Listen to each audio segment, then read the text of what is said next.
também no vídeo do consultório, quem acompanha comigo, eu tenho uma lista de transmissão, resolvi fazer esse vídeo aqui para o autocuidado na pessoa com demência. O que seria esse autocuidado? Assim, de uma forma muito simples, a pessoa com demência precisa de uma rotina. Então, se tem uma rotina de uma forma previsível, é claro que isso pode mudar um pouquinho de um horário, entre 7 e 8, entre meio-dia e 1 hora, enfim. Se você tem um intervalinho, mas você tem uma rotina, uma constância com previsibilidade, fica muito mais fácil. E o autocuidado na pessoa com demência não deixa de ser igual ao nosso autocuidado, mas você vai estimular que cada vez mais ela faça. Uma das características da demência é a apatia. Então, logo no início, inclusive as famílias ficam um pouco incomodadas, quiçá chateadas, porque a pessoa fica sem fazer nada, sem iniciativa, até para escovar dente.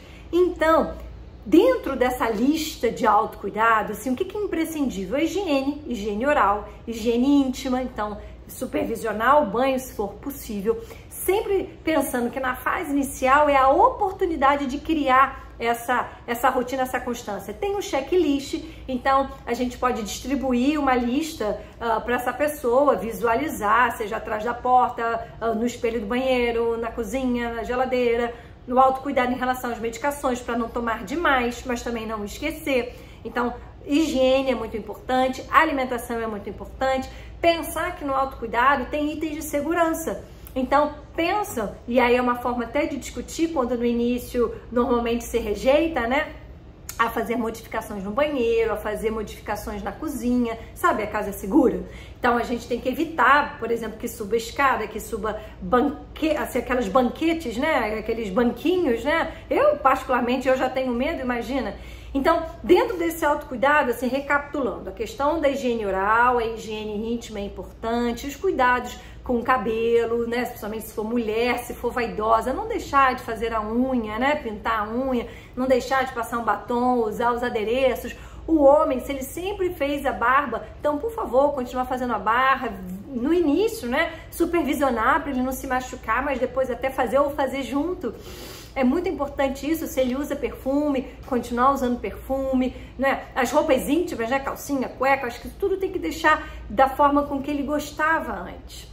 O tomar banho no início, eles podem rejeitar, então colocar sempre uma ordem, né, cronológica, né? Então esse é o momento de tomar banho, depois ele vai tomar café, ou ao contrário, ele toma café, sai de casa, depois ele na volta toma banho. Essa ordem é interessante, que ele vai entrando numa rotina, num espiral da sistematização, do processo do cuidado. Parece que eu tô sendo um pouco retórica até, né? Mas o que eu quero dizer é o seguinte: se tem uma ordem, fica muito mais fácil, porque a dificuldade é de aprender coisas novas. Mas se ele já sabe, já tá no encadeamento, tipo efeito dominó, fica muito mais fácil. Por isso que à noite, por exemplo, na fase moderada, perde-se a referência e ele acaba agitando mais. Essa pessoa acha que não está na própria casa, sabe aquela síndrome do pôr do sol? Porque vai perdendo as referências, vai escurecendo, então dá aquela insegurança, dá aquela sensação que não está no lugar que antes estaria, que ele reconheceria. Então,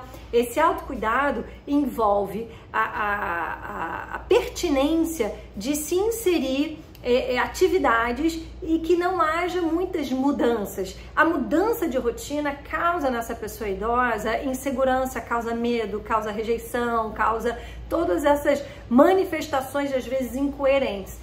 Então, de novo, o autocuidado com a demência, a gente não pode esquecer, né, desse autocuidado físico, a gente não pode esquecer do autocuidado do estímulo cognitivo, não é? Então, inserir atividades relacionadas a cálculo, a planejamento, a desenhos, atividades que essas podem ser lúdicas, né, com trabalhos manuais, com jogos virtuais, inserir de alguma forma a tecnologia através do tablet, através do telefone celular, esse cuidado social, ter uma rotina, se for uma pessoa que tinha grandes amigos, né, estava sempre inserida em alguma roda de conversa, manter de alguma forma isso, conversar com os amigos a respeito do diagnóstico, né? Colocar de uma forma amorosa e não constrangedor o que está acontecendo. No início, na demência leve, a pessoa tem dificuldade de reconhecer ou de aceitar, ou fica mais em casa, então estimular esse contato com os amigos, com os familiares é importante.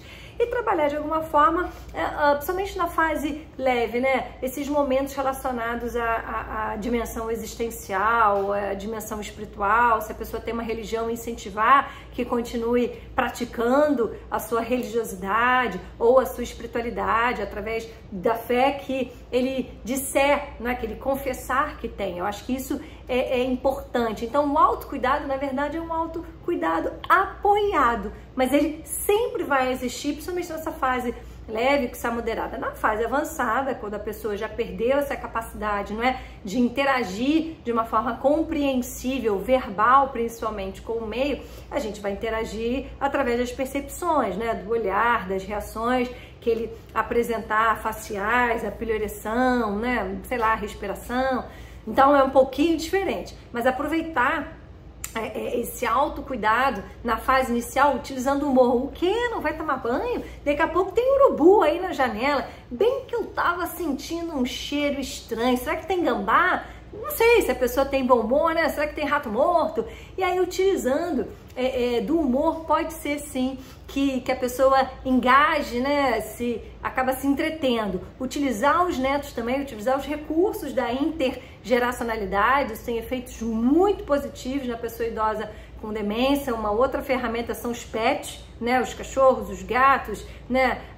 Sei lá, o animal que for, não é? A tartaruga, o passarinho. Eu não gosto de passarinho preso, tá? Mas são ferramentas também de interação. A outra forma que a gente tem que pensar nesse autocuidado, e quem trabalha muito com terapia ocupacional vai saber que eu tô trabalhando, que eu tô falando, é utilizar figuras, não é? Figuras, seja revistas, seja livros, seja fazer as figuras para a rotina. Ele monta essa rotina, né? Tá muito bem visualizado, e aí ele monta essa rotina dele e escreve, por que não? Isso também é uma forma de autocuidado. E por fim, enquanto ainda estiver na fase leve, principalmente, estimular que ele escreva. Ele pode escrever o que ele está sentindo, o que ele está lembrando, o que aconteceu no dia, o diário, ou escrever planejando o dia seguinte. Não esquecer de fechar a porta, não esquecer de tomar o remédio, que é o comprimido que está na caixinha, que é da cor branca. A gente pode criar maneiras de que a pessoa vá escrevendo a sua rotina, e com isso vai dando uma certa previsibilidade, vai dar uma certa segurança. Ligar o alarme, ligar para minha filha, não esquecer de mandar um beijo para o meu neto, não deixar de dizer que te amo para o meu filho que mora no exterior. Sei lá, existem várias maneiras de deixar a pessoa conectada, a pessoa inserida e tomando conta ainda da sua vida. Isso não deixa de ser autocuidado.